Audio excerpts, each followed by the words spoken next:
Tulo ka menor de edad ug 22 anyos nga dalaga na rescue gikan sa usa ka cyber pornography den sa Lapu-Lapu. Department of Education ug Department of Health miimbestigar sa pagkalanag sa mga estudyante nga mikaon ug masi. Petisyon sa pagpaumento sa sweldo isupak sa mga negosyante sa Sugbo. Palisiya sa kapulisan batok sa pulis nga nasakpan nga migamit sa gidindili nga drugas dili patas. Drug den tupad sa Talamban Police Station nasakpan sa kapulisan sa Riyon.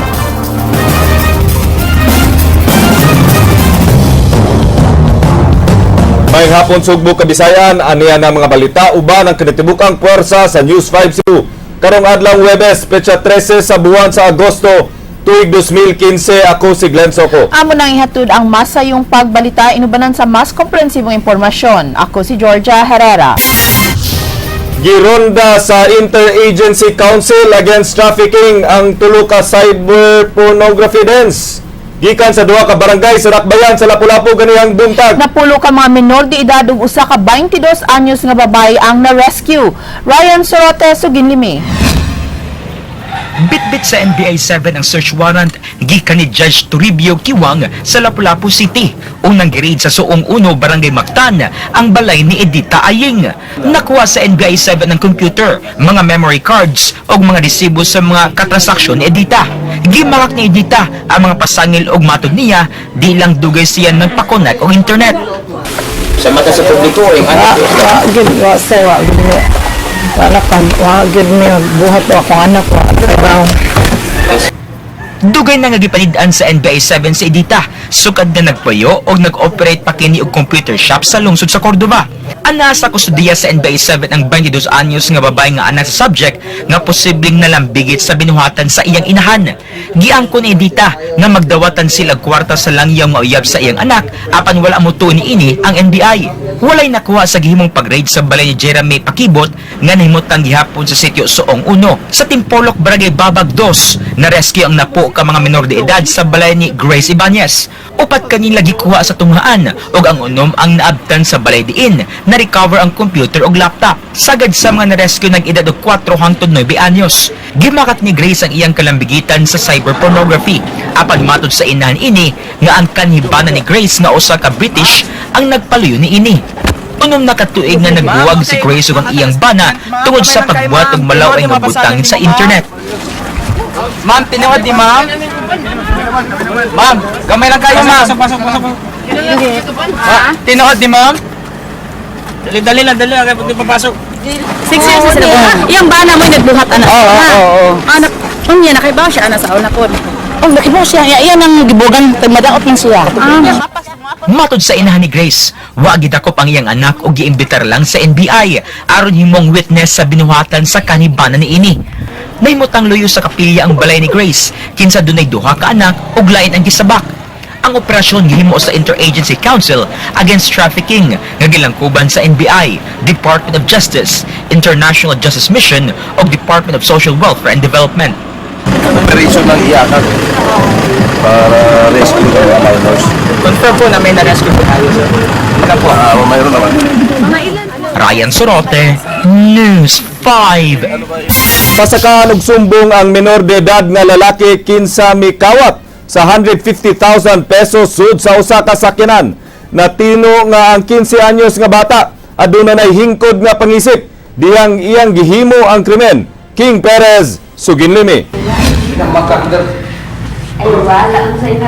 Nasuta sa social worker nga ang 15 anyos nga si Bawbaw, aduna nay hingkod nga panghuna-huna. Matod sa hepe sa CCPO Police Station 2 David Senior, mahimo nang mapasakaan og sumbong ang bata. Si Bawbaw magatubang sa reklamong theft, uban ang nagbuhi kaniya nga magtiayong kwan tungod sa pagkawat sa 150,000 pesos sulod sa usa ka sakyanan. Ang managtiayon nga kwan gireklamo nga mo'y nagsugo sa bata sa pagpangawat. Mag-atubang sab sila og sumbong nga human trafficking ug child abuse. Gianda mo sabang reklamo batok sa mga ginikanan ni Bawbaw tungod sa pagpasagad silang anak nga upat na katuig nga mibiya silang panimay. Nakita na to ang ni-qualify ang human trafficking because he used minor to commit a crime. So ang katong 10634 nga anti-trafficking law ato i-appeal og file. Gi-verify karon sa kapulisan ng impormasyon nga nunapay laing mga bata nga gisugo sa pagpangawat ang magtiayong Kwan. Gipangita pa sabang ama-ama ni Bawbaw nga si Romel Kwan nga gituwang midala sa wa mauli nga kwarta nga nakuha ni Bawbaw. Ato pa nila gi-monitor kay naapa pa nila yung mga babae po nga gipanggamit po nila. Kining Kanang magtiayon. Ang ato ani nga unay ginikanan nga mo tunga. Mo file og kaso against nila. King Perez, News 5. Nalandig sa Cebu City Medical Center ang 11 ka mga tinunan sa Hipodromo Elementary School. Human giingong nalarag sa gikaon nga masi.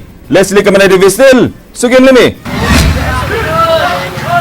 Nahulong ang pipila ka mga klase sa Hipodromo Elementary School kagahapon sa hapon. Diyang dunay mga tinunan gikan sa grade 4 ug 5 ang mireklamong nagsakit, ang ilang tiyan ug ang uban nagsuka-suka. Daling gidala sa klinik ang mga bata, apan dunay 7 ang kasamtangang giobserbahan sa Pedia Department sa Cebu City Medical Center. Matud sa magtutudlo nga nag-escort sa mga bata, nangaon ug masi ang mga tinunan nga ilang napalit sa kantin. Giingong duna say uban nga dili masi ang nakaon, hinungdan nga mopahigayon sila glaw nga investigasyon. Most common nila nga answers is that nga nikaon sila daw og masi. Nya kaning masi gi-consign ni sa atong isa ka teacher pero pata na ato pang under investigation kung asa ba gikan niya iyang masi. Gawas niya kay kuan man siya nagsuka-suka na siya. Yeah. Mo to gipapauli siya sa among mom. Then naman sa tunya na nakusa sa ka maestra na nakuha daw na nakuha na din nakuyapan sa grade 4. Matud sa mga biktima nga ang katapusan nilang gikaon mao ang masi, mao nga wa sila laing mapasanginlan. Sakit akong tiyan. Nya, suka ko. Sakit akong tiyan. Pag humanog, Kaon sa masi. unsa may lasa sa masi? Kanang panuste niya. Pagkaon ako sa katong murag na nuts kay kanang naay niya kuan kanang lain kayog lami. Kog masi niya. Pagkaman ako karon masi niya. Sakit akong tiyan niya. Pag tigawas ko nibunot ko og kanang ice cream dot bunot sa tiyan niya. Ato pagkaman nato kani sakitin akong tiyan. Ang wa magpailang nagduma sa kantin miingon nga wa sila masayod og nganong ang gitinda nila nga masi ang gipasanginlan. Masi man ka na. Ambot ka ana man kay dili man ginaamog yung kanang mga baligya. God kana man kanang mga biscuits mo ang naman. At importante kanang sa pagpalit pa lang nato ma'am. Di ba sa kanang stunting na sa grocery ato jud ang tan-aw ang kanang expiry date. Leslie Caminado Vistil, News 5. Subay sa maong balita, napunan og usa ka tinun-ang biktima. Gikan sa Hipodromo Elementary School ang giingong nalanag gumikan sa gikaon nga masi. Nagsugod na sab sa ilang investigasyon ang DepEd Cebu City Division ug Cebu City Health Department. Andrea Patenya, Sugin Limi.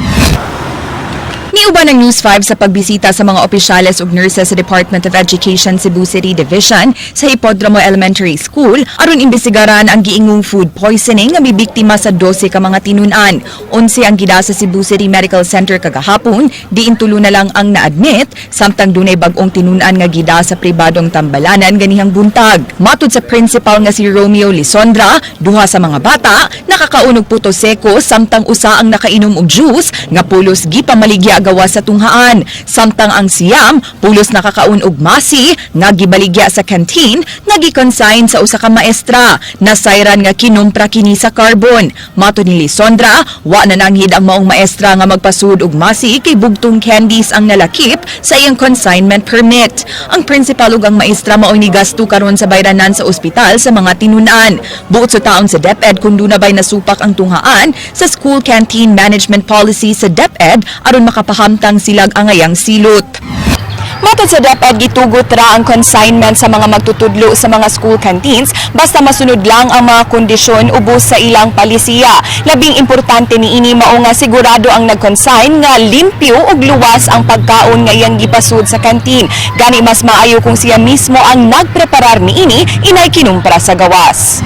Limpyo gyud kay nako manggod kung ako sa ako pay nagprinsipal sa una. Di ko manawat og consignment nga linuto sa gawas. Madawat ko consignment basta linuto sa teacher. Bahala nagiluto sa ilang balay basta ang teacher mo nagluto nga dalon sa eskwelahan. ibaligya pananglitan ka ng pansit, ka ng bihon sa naman ng lutoon. So makasalig ko, kung ang teacher mo nagluto, niya ibaligya sa kantin. Anak kaysa niluto sa uban, wa ko kaila, wa ko kakitag diin luto niya ibaligya sa eskwelahan. Matod sa principal, tungod sa hitabo, bugtong factory sealed na lang nga produkto ang iyang tugutang i-consign sa ilang kantin ug di na kadtong mga homemade products nga daling madaot. Pero gipastap na to ang ilang mga kuan, gipang-consign. Parang gila mo usab ba? Sa teacher, sir? dilitan lang, kato lang mga produkto, mga madaot ba? Na may teachers nga mo consign og mga chocolate nga di man kay malag chocolate kay mas tindahan gipalit. So mga department store. Tagbuon sa Milisondra ang mga sidewalk vendors gawa sa tunghaan aron pahimangnuan nga kinahanglang limpyo ang ilang mga baligyang pagkaon. Samtang gikuha sa Cebu City Health Department ang sample sa masi nga gikaon sa mga bata alang sa laboratory testing pagsuta kung kontaminado kini. Ila sab subayon ang gibaligyaan ni ining stall sa carbon ug kun asa kini gihimo. Ipaubos sa rectal swab ang mga pasyenteng bata ug ilang sutaon kung di ba psychological effects lang ang nahitabo sa uban. Maog yun na usually kay everybody will be ay ako sad kuan ko everybody psychologically of course it will affect. Tambag sa City Health ngadto sa mga ginikanan nga likayan ang paghatag og kwarta sa ilang mga anak aron di sila magpataka sa pagpamalit og pagkaon sa eskwelahan. Dili lang sa schools, dili lang sa mga bata or sa inahan. So ato lang yung panawagan as much as possible, mas maayo gyud siguro nga kita mismo ang mo-prepare sa pagkaon para sa atong mga anak. Paglikay gyud, no? Paglikay sa ani nga klase nga mga sakit. Andrea Patenia, News 5. Nagplano ang mayoriya sa Cebu City Council nga dili nila hatagan og budget ang probe team sunod tuig tungod sa ilang gihimo sa pag-demolish sa mga namuyo sa Doña Pepang Cemetery. Sugin Limire Pasaporte. Wa madayon ang clearing operation sa probe team ganihang buntag sa nahabiling panimay sa kinatibuk ang siyam kabubong nga demolition sa may Doña Pepang Cemetery human pabagis sa mga residente. Kay naglamok-lamok gud diri kay mopugos gud ang taga-probe pag-demolish aning sa kabalay diri sa usa sa jamo membro. Taliwa sa kagubot gingong naabot ang mga opisyalis sa Barangay Tejero, uban si kanhi Mayor og Kongresista Tomas Osmeña ug si Attorney Benjamin Militar kinsa mao'y nakig-negotiate sa probe mao nga wa madayon ang demolisyon. Duna sab kunoy naabot nga mga pulis. Si Konsehal Alvin Dizon niingon nga mubalik ang probe karong hapon aron tiwason ang ilang tahas apan andam mo depensa ang mga residente sa lugar. Nang hinaot si Dizon nga mahilot ang isyu atol unya sa executive session karong umaabot Agosto 26. Gingong gipahibaw sa konsehal ang iyang mga kaalyado sa konseho ug ang tanan pulos na sagmuyo sa gihimo sa probe. Mao nga iyang sugyot nga sa sunod budget hearing alang sa sunod tuig di nila hatagan og pondo ang probe. Many of my colleagues are contemplating sa sunod budget tingalig di na to budget hearing tingalig ang probe di na to tagaag budget kay wala man sila respeto sa city council og sa katungod sa mga urban poor, no? Di klaro sa konsehal nga angay maghiusa ang legislative og executive department aron mapanalipdan ang katungod sa urban poor ug iyang gipahimug-atan nga way bulok pamulitika ang ilang gihimo. Ang concern ninyo ani ang relocation yan sa Yes, because since 2010 we appropriated some 800 million pesos for site development and lot acquisition. Yeah. Wala gamita sa executive department. Kung doon na magani nagamit nga kwarta, very minimal kayo. Ngani palit sila og yuta, nag-site development sila. So there is no reason why the government cannot relocate these people kay Ray Pasaporte, News 5. Nihangyo sa West ang apektadong residente sa Don Hill Garcia Street sa may Barangay Capital site nga di apilyon o demolish ang mga namuyo sa public domain. Sugin ni Jinky Rosit. At tubangan sa Kimonda Building nga gihimo na karong Hall of Justice, nagtapok ang pipila ka mga residente sa Don Hill Garcia Street sa Barangay Capital site, Cebu City. Nagbitbit sila og mga placards agig protesta sa nagpadayong hulga sa demolisyon sa ilang gipuy-an. Ilang giawhag si RTC Branch 19 Presiding Judge Wilfredo Navarro nga di apilon sa demolition order ang mga panimay nga anaa sa public domain. Gani gikan nitong Hulyo 30 niining tuiga hangtod karon wa sila'y tarong nga kinatulgan sa kabalaka nga hutdon og guba sa demolition team ang ilang mga panimay. Miuban sa maong protesta ang kapitan mismo sa Capitol site. Ang ilang ipresenter katurang order sa court nga apilo sa demolish. Mora may lang pakita na ko ayaw. Gusto ko ownership ang kumpitan. Kaya kipamo ko this is a government lab. Personal sab nga nakigtagbo ang campus sa mga apektadong mulupyo ni Judge Navarro aron pagsumiter sa ilang barangay resolution nga nag-awhag kaniya nga di i-appeal sa pagdemolish ang mga panimay nga anaa sa government lot. Say gayon nga di kuno sila paminaw ni Judge Navarro, di sila muhunong sa pagbabag sa demolition team. Og dili mi panuminaon, dili sa mi mohunong og yang ngo angin ani nga ang unlawful man ang demolition order. Jinky Rosit, News 5.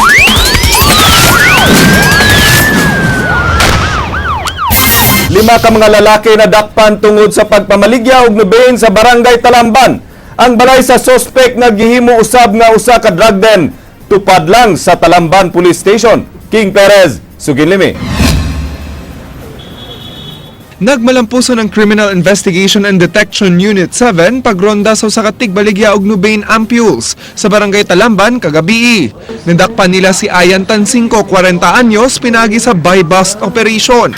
Matud sa nadawat nga report sa kapulisan, moabot sa 200 ka Nubain ampules ang iyang mabaligya matagadlaw. Nakuha gikan kaniya ang 16 ka mga basiyo ug laing 16 ka ampules uban sa 5 ka gagmayng pakete sa shabu. Isagol ni Tansinko ang Nubain ug shabu alang sa mga tigamit nga ganahan og kusog nga igo sa gidiling drogas.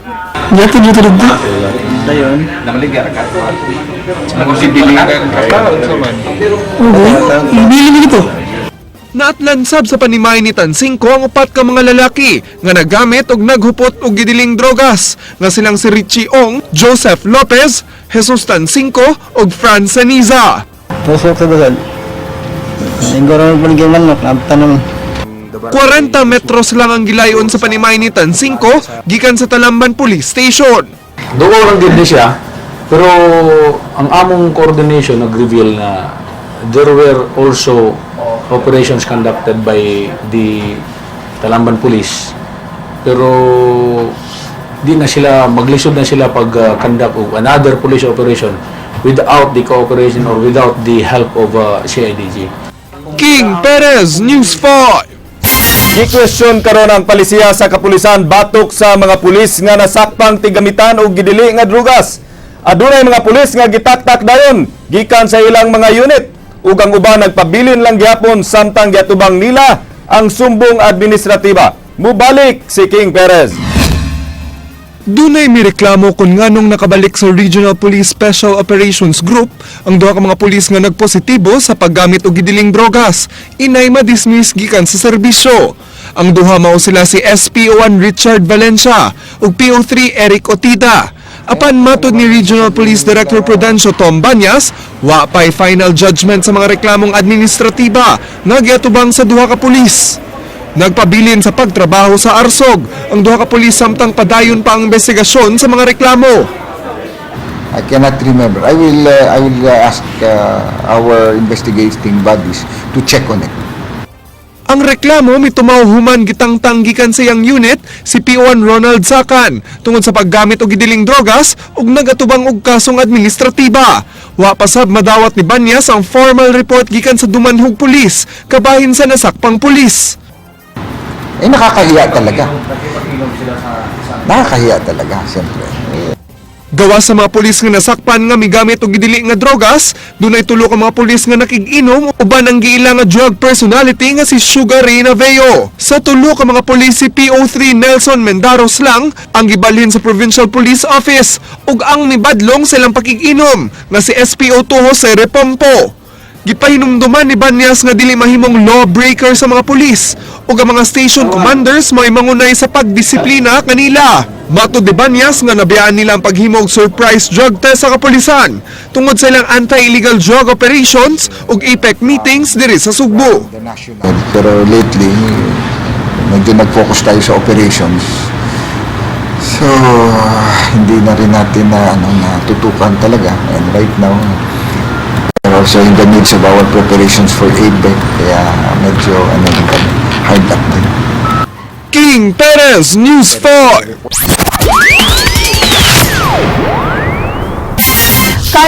Kanhi Congressman Pablo John Garcia mibalhin sa pagparehistro sa Dumanhog. Apan wa pa kini mo padayad kung unsa nga posisyon ng iyang lansaran karong eleksyon. Jinky Rosit, Suginlimi. Gikumpirmar sa election officer sa lungsod sa Dumanhog nga mibalhin na sa iyang registration kaganiha lang alas 10 sa buntag si kanhi kongresista PJ Garcia. Gikan sa lungsod sa Barili, mibalhin si PJ sa Dumanhog nga sakop sa Bago ug ikapitong distrito sa lalawigan sa Sugbo. Gipasabot ni Attorney Lionel Marco Castellano nga usa ka tuig lang nga residency sa usa ka lugar ang gikinahanglan alang sa usa ka kandidato nga buot magpapili og posisyon. Matod ni Pablo John, sa miaging tuig pa siya mi-establish sa iyang residency sa Barangay Bituon, lungsod sa Dumanhog. Ang COMELEC igulang mo dawat ministerial duty pagdawat sa imong application for transfer. Tapos ang nakakuan ana is under oath man na. Gikumpirmar ni Pablo John ang iyang pagbalhin apan wa niya gikumpirmar kung unsay iyang lansaran sa umaabot nga eleksyon. Well, my name has come up, no? Unagan ko na ko, either mayor ko na sa Dumanhog, or board member sa 7th District, or congressman sa 7th District. But these have not been discussed thoroughly and finalized. Matod niya nga ang iyang pagbalhin agig suporta siyang igsuon nga si Nelson Garcia batok sa kaatbang nila sa politika. Yun sa ilang ibuhat, no? There is Dumanhog, no? Dito. So, I said, I want to take a more active role in the politics here. Kaya, murag-ilan naman tayo ang ilang ibuhat sa akong suot. Jinky Rosit, News 5.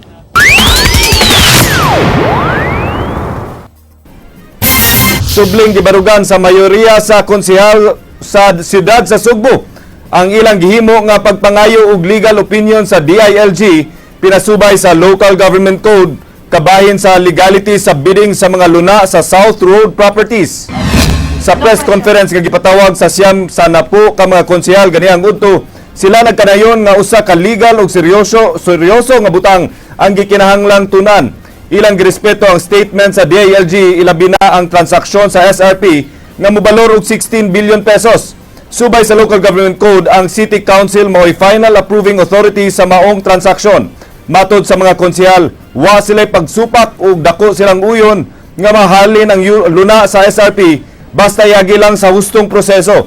Kainumduman nga niadtong Hunyo 30, nidaog sa bidding sa SRP ang tulo ka mga developers sa kapin 40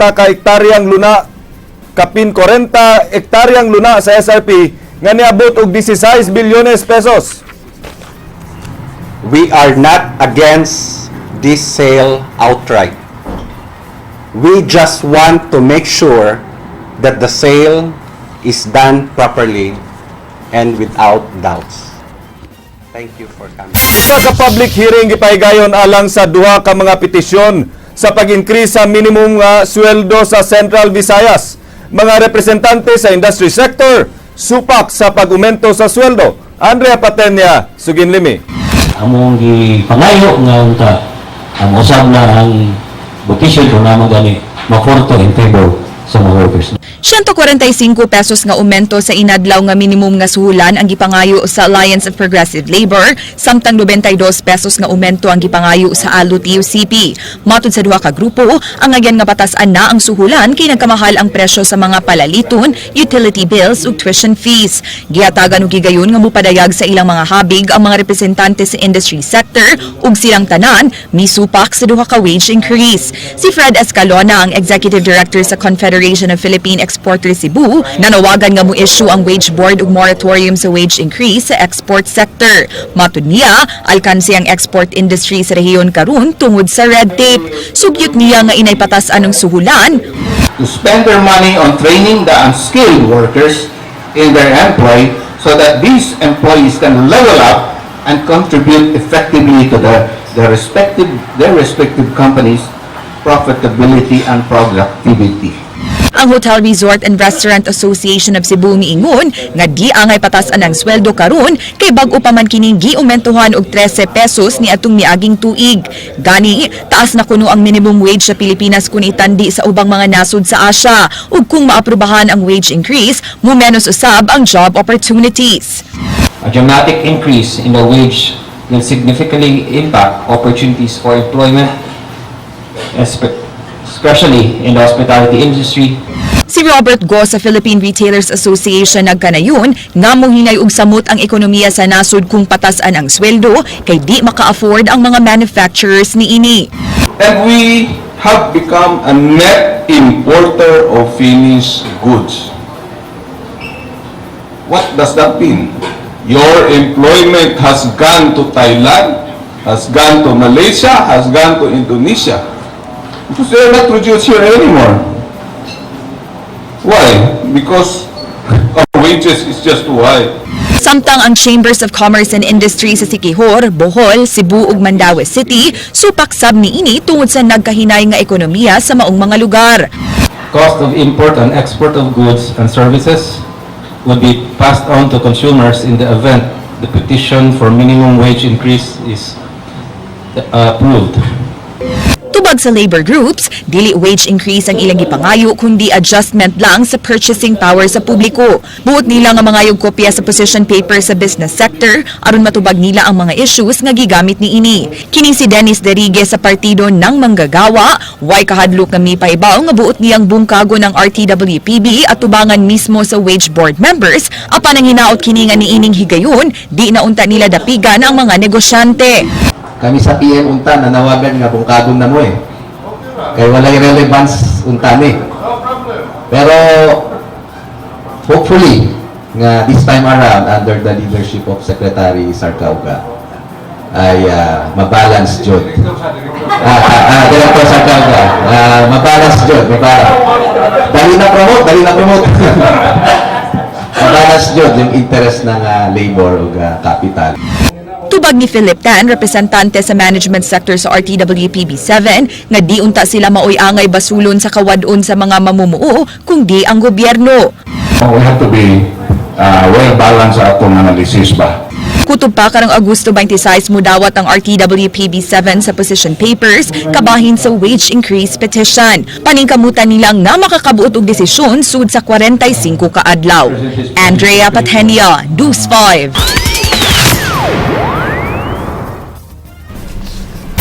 Sawa pa miuli kagahapon dito sa Kauluhan, katapos ang gibisita ni DILG Secretary Mar Rojas ang dakbayan sa Talisay aron himamaton ang mga supporter sa LP ingon man ang mga kaalyado. Mihangyo si Rojas sa mga taga-Talisay nga suporta lang siya sa umaabot nga eleksyon. Leslie Caminada Vestil, Suginlimi. Napuno ang Talisay City Hall sa mga supporters sa Liberal Party nga mitagbo sa pag-abot ni DILG Secretary Mar Rojas ang standard bearer sa maong partido. Gipadayag sa kalihim ang iyang kalipay sa gipakitang kahangop sa mga Talisaynin kaniya. Mato niini nga iyang gidawat ang posisyon kay sayod man siya nga di lang kay ang pagpanerbisyo ang iyang tumong kay buot niyang mapadayon ang daang matuwid ni Presidente Ninoy Aquino. Ito, tinanggap ko ang hamon na alam ko, hindi lang ito isang tungkulin na regular.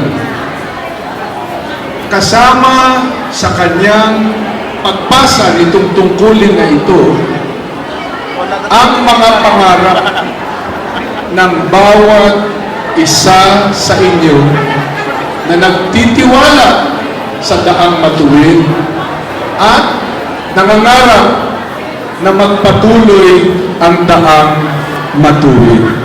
Iyang gipangulitawhan ang mga taga-Talisay nga di siya pasagdan og suportahan siya.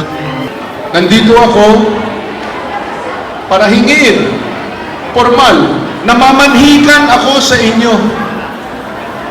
Alam niyo ba yung mamanhikan? Ako na mamanhikan sa inyo.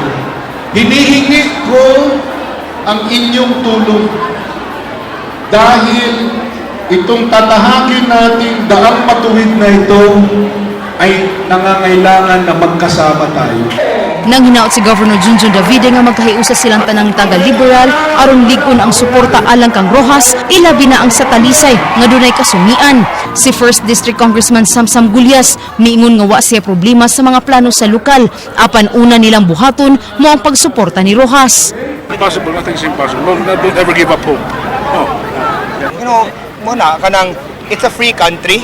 Kung binisaya pa ang adlaw ni silang man sa tanan, and no matter what happens, as the incumbent congressman in the 1st district, I am ready to hopefully re-elect myself and to most importantly help Secretary Marwin. Sa wa pa mibiya si Mar, iya unang gikantahan ang Talisaynon ug sikat nga kanta ni Bar Manilow nga I Can't Smile Without You.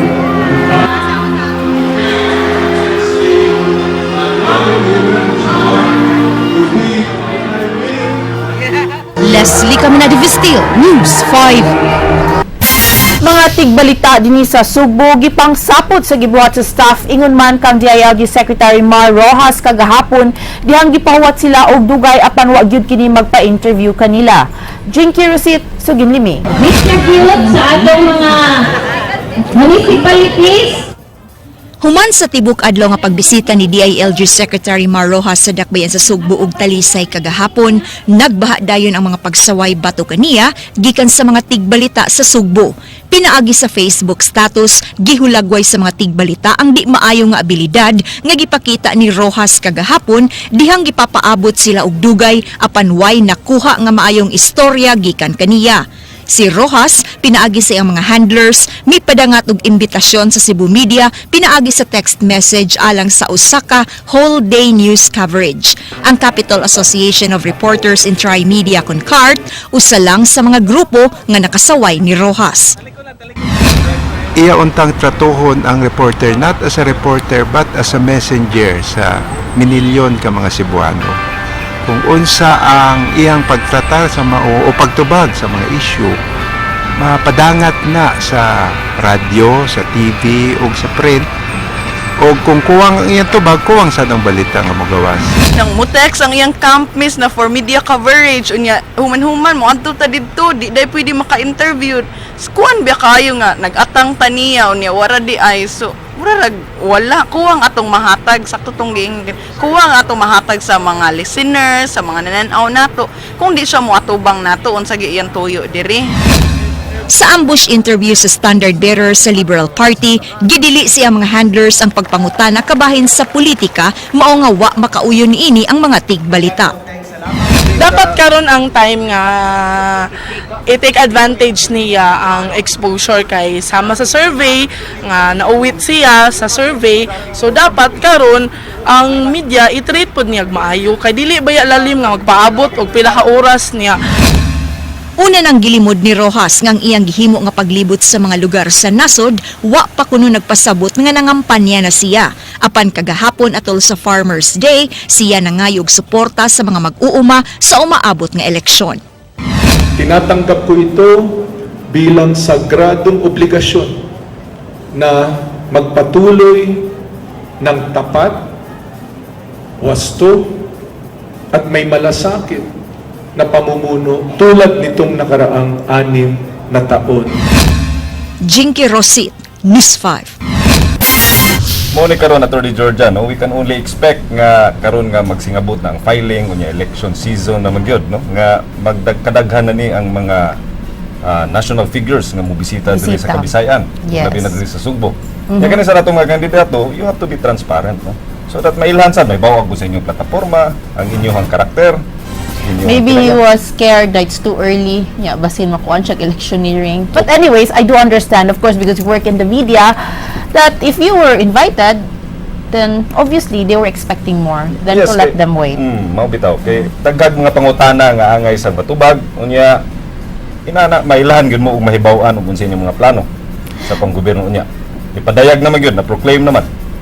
So, malansar na gid siya. So, it was true, you know what they were saying, that this is actually the right time and platform for him to show everyone, the Cebuanos in particular, kung unsa siya na pagkatao. And if you do that, making everyone wait, that really shows what kind of character. I'm not saying anything bad, we're but just being objective. And that yes, goes to all the candidates. exactly. Okay, the political pot is boiling. You would know also. Sama nimo. Kabasig mo kandidato ka. Magkanto ang mga balita sa Aksyon Bisaya, kini si Glenzo ko. Kaya salamat ako si Georgia Herrera. Bisan aso, bisan kanusa. Kapatid! Kagilang kutob sa balita. Aksyon!